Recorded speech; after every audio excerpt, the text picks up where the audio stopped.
मुझे कोई समझ नहीं थी, मुझे कोई ज्ञान नहीं था, और मैंने नामांकन भरा। जगह जगह आप सबसे प्रार्थना करी, आप सबके बीच में गया। संसद के लिए मैं भर रहा था उस वक्त। मैं जगह जगह गया और लोगों से उनका सपोर्ट मांगा, पर मुझे इस 40 साल में 45 साल में उनका समर्थन तो नहीं मिला, उनका प्यार और विश्वास मिला। मुझे याद है ये बाजार नहीं था। जो बुजुर्ग है गवाह है, मैं भी नहीं जानता था खेती के बारे में। मैंने सोचा था मैं क्या करूंगा छिंदवाड़ा में।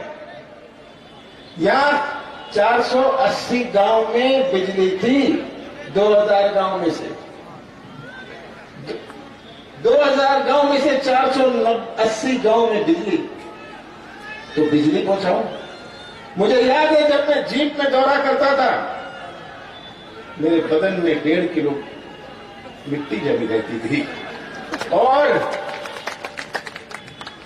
मैंने तय किया और एक वचन और एक संकल्प लिया कि छिंदवाड़ा के लोगों ने मुझ पर विश्वास रखा है, मैं भी एक इतिहास बनाना चाहता हूं।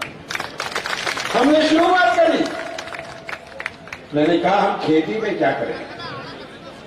मैं दिल्ली में बात करी। मुझे कहा गया कि सोयाबीन, छिंदवाड़ा के लिए सोयाबीन बहुत उपलब्ध है। सोयाबीन के बारे में यहाँ कोई जानता नहीं था। याद है सोयाबीन के बारे में ये मेरा मजाक उड़ाते थे, कमलनाथ क्या सोयाबीन के चक्कर में पड़ गए हैं। मैंने कहा हम सोयाबीन अभियान शुरू किया, गांव गांव में नारे, सोयाबीन लगाइए, धन कमाइए, और 4 साल में छिंदवाड़ा जिला नंबर 1 हमारा सोयाबीन का।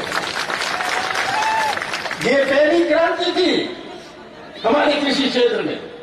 मोखेड़ के लोग हो गए, कोई तालाब थी, कोई पानी था, कोई पानी नहीं था, कोई तालाब नहीं थी, कोई सिंचाई नहीं थी। खेती कैसे हुई? अच्छी जमीन। मुझे याद है सौसर और पांडुन्ना के लोग संतरे के लिए चिल्लाते थे क्योंकि रेत नहीं मिलती थी। उस समय ये मोबाइल नहीं होता था, ये फोन करते थे कि हमें रेत मिलवा दीजिए, हमारा संतरा सड़ रहा है। संतरा सड़ता था, एक बोरी में भरकर कबाड़ा हो जाता था। ये चुनौती थी हमारे सामने।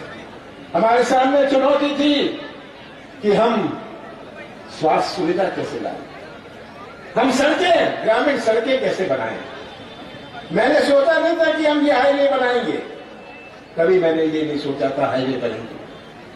पर गांव गांव में जब मैं दौरा करता था, मुझे याद है गाड़ी से उतर जाता था, डर लगता था पलट ना जाए, ऐसी सड़कें हुआ करती थी। आप सब गवाह हैं, बुजुर्ग गवाह हैं, बच्चों ने तो वो समय देखा नहीं, आपने देखा है ना। कितना बड़ा बाजार था हमारा छिंदवाड़ा का, कितना बड़ा बाजार था हमारा छिंदवाड़ा का।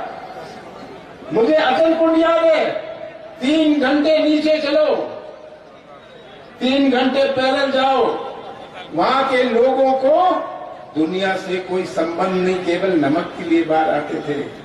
जंगली आम की गुठली को सुखा के अपना आटा बना लेते थे, और महुआ के पेड़ की पत्तों से अपनी सब्जी और शराब बना लेते थे।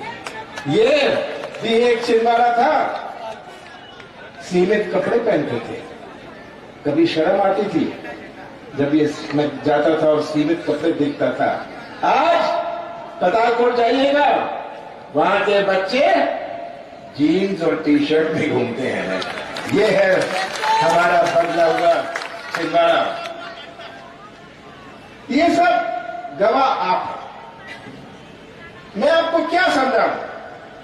मुझे याद है परासिया सुमन में बैठा है, ये खड़ा है, इन्होंने मालगाड़ी के अलावा कोई गाड़ी दे दी नहीं। मालगाड़ी के अलावा कोई गाड़ी नहीं फेंकी थी। किसी ने सोचा था कि छिंदवाड़ा से यहां बड़ी रेल लाइन में दिल्ली तक रेल चलेगी और ये सब आपके सामने है। मैंने जो प्रयास किया, कैसे हुआ ये? कोई जादू नहीं था मेरे पास बल और शक्ति थी जो आपके प्यार और विश्वास ने मुझे दी गई। वो बल और शक्ति थी और वो सबसे बड़ी शक्ति थी। सबसे बड़ी शक्ति आज आपका प्यार और आपका विश्वास है, और यही मेरे जीवन की सबसे बड़ी संपत्ति है, आपका प्यार और आपका विश्वास। आज ये चुनाव छिंदवाड़ा में नहीं, पूरे मध्य प्रदेश में केवल एक उम्मीदवार का नहीं है, केवल एक पार्टी का नहीं है। ये चुनाव मध्य प्रदेश का भविष्य का है।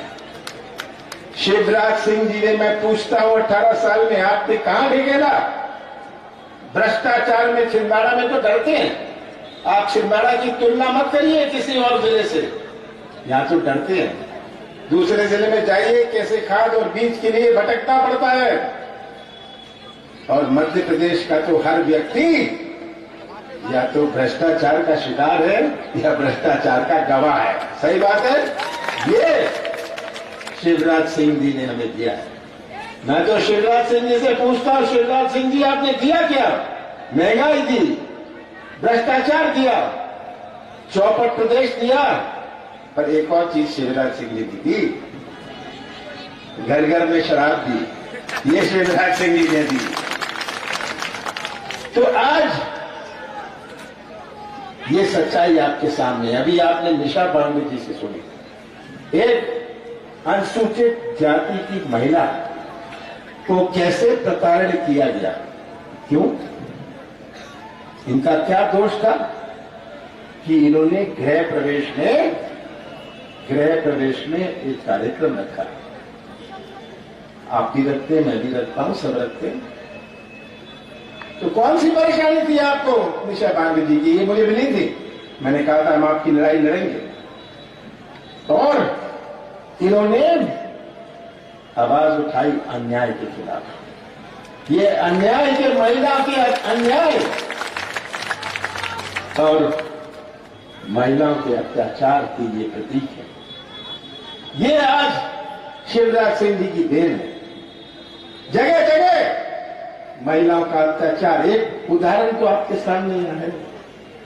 मध्य प्रदेश में सबसे ज्यादा आदिवासियों पर अत्याचार, मैं नहीं कह रहा, केंद्र सरकार के आंकड़े कहते हैं।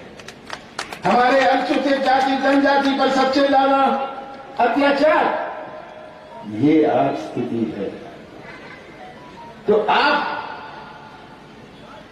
बड़ी सेवा करेंगे मध्य प्रदेश में जब आप फैसला करें कि हमें इस सरकार, भाजपा सरकार को अब घर बांटना है, विदा करना है। बहुत समय हो गया।